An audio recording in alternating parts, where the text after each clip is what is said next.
sintonia, troca de experiências e um bate-papo descontraído sobre o espiritismo na sua manhã. Deusa Nogueira explica a mediunidade no nosso dia a dia. Começa agora, na sua Rádio Rio de Janeiro, o programa Conversando sobre Mediunidade. Amigos ouvintes da Rádio Rio de Janeiro, meu nome é Deusa Nogueira. Estamos conversando sobre mediunidade, continuando com a obra belíssima Seara dos Médiuns, de Emmanuel, através da mediunidade disciplinada, generosa de Francisco Cândido Xavier, editado pela Federação Espírita Brasileira. E esse livro, ele vai trazendo comentários acerca de questões do Livro dos Médiuns. E a lição de hoje, que ele intitulou Espíritos da Luz, fala da questão 267, que fala sobre a identidade dos espíritos, né? E ele comenta o 10º parágrafo, que diz assim: os bons espíritos nunca ordenam, eles não se impõem, aconselham, e se não os escutam, retiram-se. Os maus são impetuosos, dão ordens, querem ser obedecidos, e entretanto permanecem. Todo espírito que se impõe traz sua origem. São exclusivistas e absolutos em suas opiniões e pretendem ter sozinhos o privilégio da verdade. Exigem uma crença cega e não apelam à razão, porque sabe que a razão os desmascararia. Então esse é o texto que está no Livro dos Médiuns, capítulo 24, sobre a identidade dos espíritos. E aí ele vem falando, né, sobre essa questão dos bons espíritos, o nosso trato com os bons espíritos, que é tudo que a gente quer. E Emmanuel começa analisando assim: essa página Espíritos da Luz foi psicografada numa reunião pública de 7 de março de 1960. Parafraseando a luminosa definição do apóstolo Paulo em torno da caridade, no capítulo 13 da primeira epístola aos Coríntios, ousaremos aplicar os mesmos conceitos aos espíritos benevolentes e sábios que nos tutelam a evolução. Ainda que falássemos a linguagem das trevas e não possuíssemos leve raio de entendimento, não passaríamos para eles de pobres irmãos necessitados de luz. Então, meus amigos, aqui já começa uma questão muito séria no nosso trato com o outro. Como é fácil julgar, como é fácil classificar, como é fácil excluir, como é difícil compreender e acolher. Mas os bons espíritos olham a dificuldade, olham o que faltam, olham a falha como necessidade de luz. Eles olham a treva como necessitada de luz. E continua Emmanuel parafraseando o capítulo 13 da primeira epístola aos Coríntios, de Paulo de Tarso, dizendo assim: ainda que nos demorássemos na vocação do crime, caindo em todas as faltas e retendo todos os vícios, a ponto de arrojar-nos, por tempo indeterminado, nos últimos despenhadeiros do mal, para nosso próprio infortúnio, não seríamos para eles senão criaturas infelizes, carecentes de amor. E é isso, meus irmãos, que a atividade mediúnica, bem meditada, bem orientada, bem compreendida, ela nos dará essa visão. E aí a pessoa começa a não se aborrecer tanto, a não se encolerizar tanto. Não é porque, como alguém fala, tem sangue de barata, não é nada disso. É porque a compreensão no trato das individualidades que se manifestam, vai chegando e vai se estendendo aos encarnados também. Quem tem a vocação por crime, né, vício, tudo isso, é alguém que ainda não conhece algo melhor. Então, quando se opta pelo pior, é porque ainda não se conhece melhor. E continua Emmanuel dizendo assim: ainda que dissipássemos todas as nossas forças no terreno da culpa e dedicássemos a vida ao exercício da crueldade sem a mínima noção do próprio dever, isso seria para eles tão somente motivo de maior compaixão. Os espíritos da luz são pacientes. Em todas as manifestações, são benignos. Não invejam, não se orgulham, não mostram leviandade, não se ensoberbecem, não se portam de maneira inconveniente, não se irritam, não são interesseiros, não guardam desconfiança, não folgam com a injustiça, mas rejubilam-se com a verdade. Tudo suportam, tudo creem, tudo esperam, tudo sofrem. Então, no Evangelho, no Novo Testamento, tem, né, nessa epístola, numa das edições de São João Ferreira de Almeida, fala que o amor é dom sublime, e na outra tradução se fala sobre a caridade, né? Na tradução de João Ferreira de Almeida fala o amor é dom sublime, estou falando do amor. E da versão grega fala da caridade, que na verdade é essa movimentação de amor. E tudo que é falado aqui, a paciência, a benignidade, a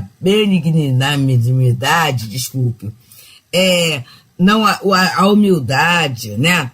A seriedade, não ter inveja, não se orgulhar, não se portar com soberba, não se portar de maneira inconveniente, não se irritar, não ser interesseiro, não guardar desconfiança sobre ninguém, não se alegrar com a injustiça, né? Mas se alegrar com a verdade, ter força para suportar, para manter a crença, para manter a esperança, para manter o sofrimento, para que a obra não sofra dano, é do amor, é da caridade, é característica desses bons espíritos que Emmanuel chama os espíritos da luz. E aí vamos analisar, meus queridos, nas nossas casas espíritas e até fora delas. Aquelas pessoas que nós consideramos iluminadas têm algumas ou várias dessas características que nós falamos aqui. Aquela criatura altamente paciente. Muitas de nossas casas contou na sua fundação, na estruturação do trabalho, com mentores encarnados, que a gente só foi entender a superioridade moral deles quando eles se foram, não é? Pessoas que exercitaram essa paciência, essa humildade, a discrição na sua conduta, não é? A fraternidade, a esperança, a crença, o esforço pessoal, muitas vezes abrindo mão das suas questões da vida material para materializar a casa espírita, muitas vezes calando opiniões, para que não houvesse divergência, a seriedade na consolidação das tarefas, muitos abrindo mão de férias, de repouso, para manter os seus cursos, manter o trabalho na casa. Quantos deles, meus amigos? E quando a gente vai pesquisar a história daquelas pessoas, daqueles espíritos que dão nome à nossa casa, todos são exemplo desse trabalho, dessa perseverança, desta condição moral superior. Por isso eles são os mentores da nossa casa. A gente aqui na Casa de Teresa d'Ávila, quando a gente vai estudar sobre Teresa d'Ávila, meu Deus do céu, a gente fica um tanto, assim, assustado. Como é que uma criaturinha com uma saúde tão frágil, com tantas questões, era aquele médium portentoso, aquela amiga de Jesus, no momento que não se falava de mediunidade, não se falava, mas é claro que havia, dentro de uma religião que limitava muito, num período que qualquer situação levava à Inquisição. Como é que ela trabalhou para manter a fidelidade a Jesus, para manter a sua tarefa de orientadora junto àquelas outras irmãs que chegavam, todas num nível bem diferente do delas, muito com um nível bem inferior a ela, mas em momento algum ela tinha a soberba, né? Ela tinha a irritação, ela mostrava a leviandade das relações, não, tratando todos de forma muito respeitosa e se considerando alguém com muito pouco saber, com muito pouco conhecimento, com muito pouca condição, e ela falava que ela se admirava como a misericórdia divina se utilizava dela para dar instruções, sendo ela tão pequena. Percebemos, meus amigos? Percebemos a dificuldade a dificuldade nossa e a aparente facilidade daquelas outras almas, mas pela condição moral superior. É isso que leva a gente a estudar, a insistir, a perseverar, porque são exemplos que deram certo. E deram certo por quê? Porque cumpriram a tarefa. É só isso, gente. Não é porque está numa posição socialmente superior, nada disso. É o cumprimento estrito do dever. Caminhar no limite dos deveres. E para isso, aos olhos do mundo, é alguém que está num sacrifício muito grande. Mas vamos pensar sacrifício como ofício sagrado? E esse ofício sagrado, dando uma tranquilidade, uma interligação com planos superiores a esses próprios espíritos. Porque é assim, meus queridos, para nós, esses espíritos são os superiores que a gente vai pedindo ajuda. Mas eles, quando estiverem encarnados, eles também contavam com ajudas superiores, com a ajuda de Jesus. Eles contavam com essa grande plataforma espiritual, porque eram missões desafiadoras. E no nosso movimento espírita, a gente tem essas histórias também, né? De amigos que estão no trabalho. A gente tem no CERJ um acervo muito bom contando essas histórias do movimento espírita. E a gente pode acessar e observar. As casas espíritas, os trabalhadores espíritas, eles não contaram com facilidades. Um grande idealismo, sim, movia, uma grande fé, uma grande certeza de que a doutrina espírita valia a pena. E eles investiram, vamos dizer assim, de cabeça, né? De corpo e alma, nessas atividades, deixando para nós todo esse legado. E é por isso que estamos aqui, pelas ondas fraternas da Rádio Rio de Janeiro, no programa Conversando sobre Mediunidade. Nesse momento, estudando a obra Seara dos Médiuns, obra em que o Espírito Emmanuel, através da mediunidade de Francisco Cândido Xavier, faz comentários sobre questões do Livro dos Médiuns. Nesse momento, estudando o capítulo 24, que fala acerca da identidade dos espíritos. No 10º parágrafo, em que é falado sobre os bons espíritos, a postura dos bons espíritos. E Emmanuel, então, aproveita a epístola o capítulo 13 da primeira epístola de Paulo aos Coríntios, em que ele fala sobre a questão do amor, em que ele fala sobre a questão da caridade, e parafraseando e mostrando as características dos bons espíritos. E ele continua dizendo assim: a caridade deles nunca falha, enquanto que para nós, um dia, as revelações gradativas terão fim, os fenômenos cessarão e as provas terminarão por desnecessárias. Continua Emmanuel a nos falar. Por agora, de nós mesmos, conhecemos em parte, e em parte imaginamos. Entretanto, eles, os emissários do eterno bem, acompanham-nos com devotamento perfeito, sabendo que, em matéria de espiritualidade superior, quase sempre ainda somos crianças, falamos como crianças, pensamos com as crianças e ajuizamos infantilmente. Estão certos, porém, de que mais tarde, quando nos despojarmos das deficiências humanas, abandonaremos então tudo o que vem a ser pueril.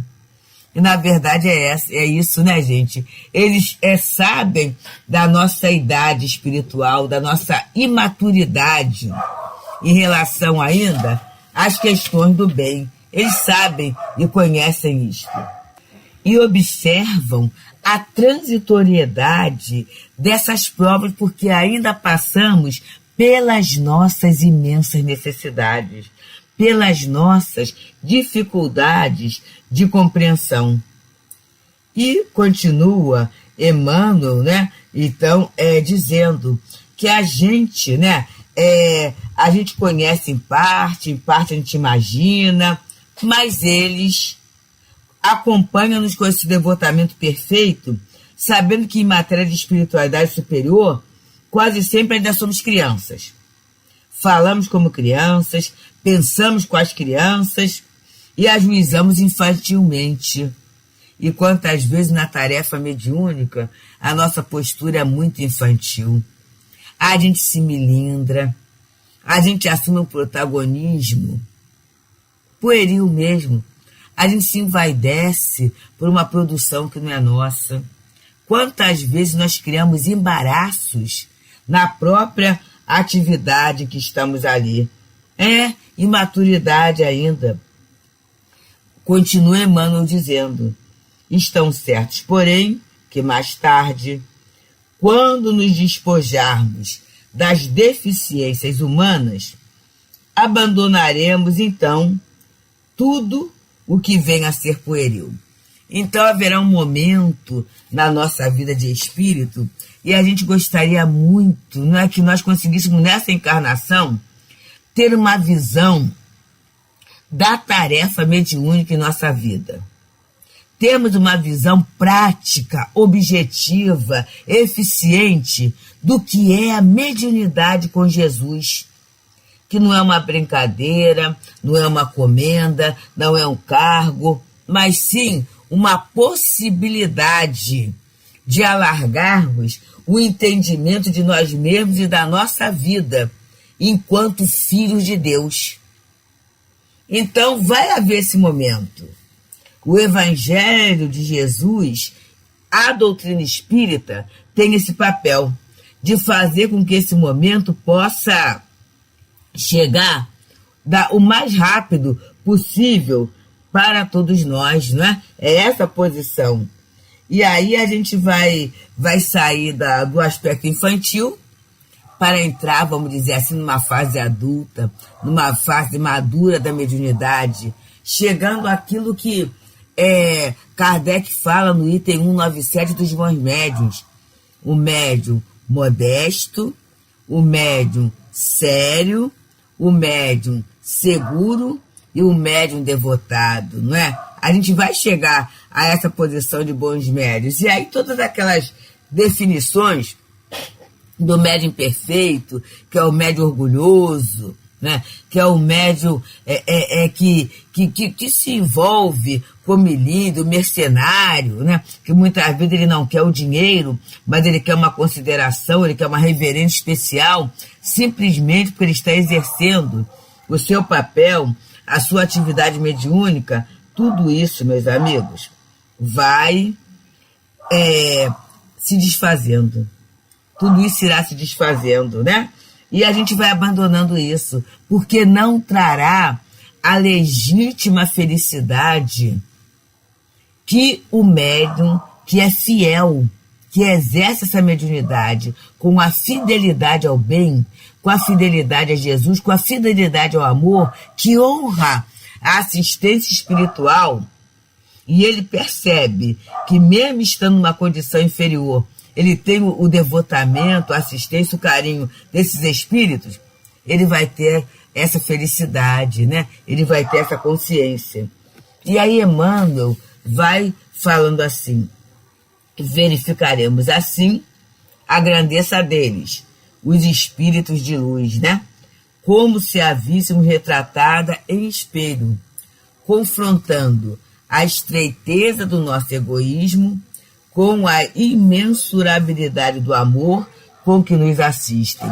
Meus irmãos, se a gente observar em determinados momentos da tarefa mediúnica a assistência espiritual, a vibração da sala de trabalho, e se a gente guardar aquela lembrança, aquele registro, eu vou falar, meus amigos, muitas vezes eu fico bem envergonhada, que eu sei que não é pelo meu mérito, não é pela minha competência, é por profunda misericórdia e devotamento desses irmãos.